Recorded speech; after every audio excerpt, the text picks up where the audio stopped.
Bonjour Patrick, bienvenue sur notre chaîne de vidéos paroissiales. Vous êtes médecin et je vous ai invité pour que nous parlions de la proposition de loi sur la fin de vie qu'on a vu passer cette année en avril.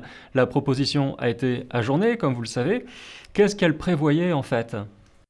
Merci Père Julien de m'accueillir sur la chaîne de vidéos paroissiales de Saint-Ginier.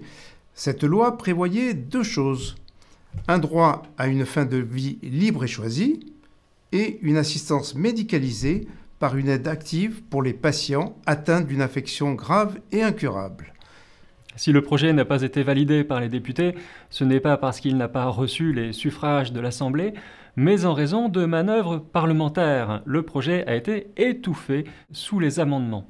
Patrick, vous êtes médecin, est-ce que vous voulez bien vous présenter pour nos auditeurs et nous donner votre avis sur toutes ces questions ? Oui, je suis médecin généraliste retraité, ayant exercé en milieu semi-rural. J'ai été très impliqué dans les soins palliatifs, comme soignant et comme animateur dans la formation médicale continue auprès de mes confrères. D'un point de vue éthique, peut-on disposer librement de soi-même et de son propre corps ? Eh bien non, on ne dispose pas d'un droit sur soi-même. On retrouve déjà parmi les philosophes grecs, Aristote notamment, une invitation à l'usage de l'éthique. De plus, pour le chrétien, outre le respect de la filiation divine exprimée par le baptême, c'est-à-dire tu es devenu enfant de Dieu, la liberté s'exprime par la possibilité ou non de suivre Jésus et d'observer ses commandements. Et nous n'avons pas le droit de nous substituer à un tiers, le médecin en l'occurrence, en lui demandant d'accomplir l'impossible tâche, donner la mort. Dans le décalogue, il est écrit « Tu ne tueras pas ». En somme, la société demande aujourd'hui de relativiser cet interdit de tuer et de l'assortir de réserves. Exactement, et il y a aussi pour le médecin deux autres références. Le code de déontologie, c'est l'éthique médicale, je cite, « Le médecin doit accompagner le mourant jusqu'à ses derniers moments. Il n'a pas le droit de provoquer délibérément la mort. » Et il y a bien sûr le serment d'Hippocrate. Je ne remettrai à personne de poison, si on m'en demande, ni ne prendrai l'initiative d'une pareille suggestion. En pratique, comment le malade se situe par rapport à sa propre mort ? Eh bien, le médecin se retrouve souvent seul face à son patient.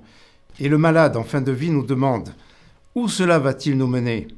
Ou si la personne ne peut s'exprimer, on se retrouve face à un visage chargé de tension. Alors on pense au commandement « Tu ne tueras pas » et on se dit « Je ne peux pas faire ça ». Donc, avec le minimum de compassion, l'acte d'euthanasie est un acte inconcevable pour le médecin. Si l'acte est réalisé, il laisse chez le médecin, dans sa mémoire, une trace indélébile. Alors, à cette demande d'aide, il faut répondre par des soins appropriés et, comme vous l'avez souligné, par un accompagnement. C'est quoi exactement pour le malade ce temps de fin de vie ? Est-ce que c'est du temps à attendre, du temps perdu, du temps à souffrir inutilement ? Qu'est-ce que ce temps de fin de vie ? Eh bien, ce temps de fin de vie, c'est encore du temps à vivre. Prenons l'exemple, souvent vérifié en pratique, où une personne en fin de vie attend le retour d'un proche, parti loin, ou la visite de son conjoint séparé, mais dans l'attente d'une réconciliation. Très souvent, nous avons pu observer que la personne arrive à tenir jusqu'à cette visite ou ce coup de téléphone, si elle peut répondre, puis lâche prise, se sentant alors délivrée d'un poids. Enfin, il faut parler d'un concept bien connu des soignants qui s'occupent des soins palliatifs et qui s'est vérifié souvent dans ma pratique médicale, c'est celui de l'ambivalence. Qu'est-ce que vous entendez par ambivalence, Patrick ? Eh bien, c'est le télescopage d'une pensée « je veux en finir, ce n'est plus tolérable » et d'une autre pensée « je veux continuer à vivre ». Cela se rencontre non seulement chez la personne malade, mais aussi parfois chez ses proches et également chez le médecin vis-à-vis de son patient. Bien entendu, cela met aussi en jeu notre inconscient. Identifier cette ambivalence permet au médecin de comprendre des réactions d'angoisse, voire d'agressivité, et au mieux de les dénouer. Et qu'est-ce qu'on peut proposer ?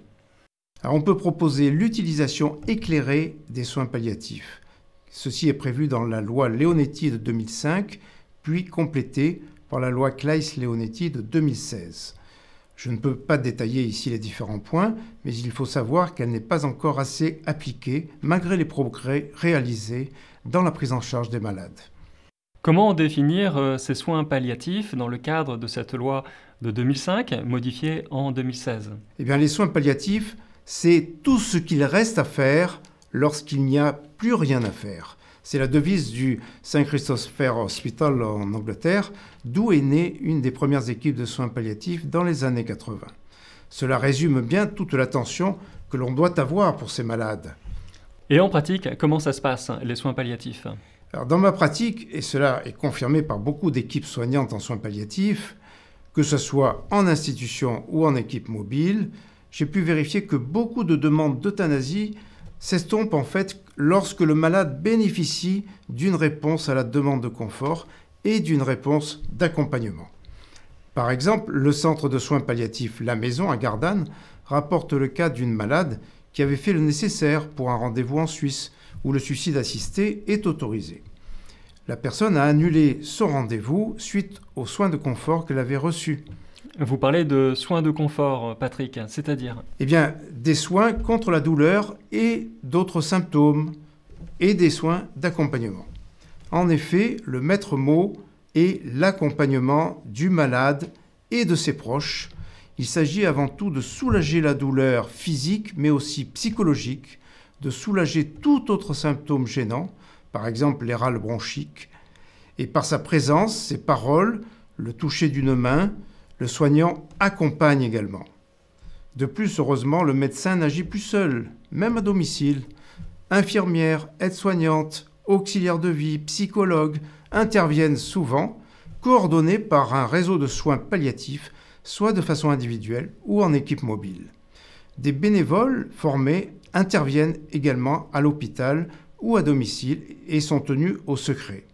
Ces bénévoles essaient d'accompagner au mieux le malade et ses proches et participent au respect de sa dignité. Et en ce qui concerne l'accompagnement spirituel, qu'est-ce qu'on peut mettre en place ? Alors l'accompagnement spirituel est aussi prévu par la loi pour ceux qui le désirent, s'adressant à toutes les religions. À l'hôpital, c'est plus facile car il existe les différentes aumôneries.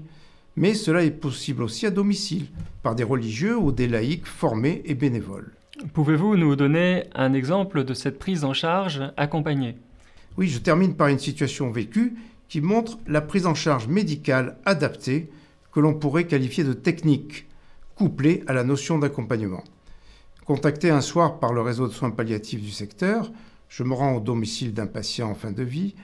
Donc après avoir effectué mon évaluation, je réalise des soins appropriés pour soulager un peu mieux sa douleur et essayer de tarir les sécrétions bronchiques, rendant le râle insoutenable pour lui-même et l'entourage. Il fallait rester pour attendre les effets d'apaisement des symptômes et réconforter les proches qui veillaient. Après le décès survenu le lendemain, son fils m'a appelé au téléphone pour me remercier. Après ma réponse lui indiquant que c'était normal, il m'a dit « Oui, mais vous avez été là ». Nous avons donc une mission essentielle, nous les soignants, d'être là, d'être avec. C'est aussi cela, accompagner. Merci docteur, c'est vrai que dans le débat on parle souvent des malades, des proches, mais plus rarement des médecins et des situations qu'ils doivent affronter. Mais je vous cite, le maître mot est l'accompagnement du malade et de ses proches. Merci à vous Père Julien, et pour conclure, je voudrais ajouter que les soins palliatifs ne résolvent pas toutes les situations, mais la majorité. Il est des cas où la détresse humaine est la plus forte et rend certaines situations inextricables, mais l'éthique doit toujours prévaloir. Merci Patrick, à bientôt. Merci.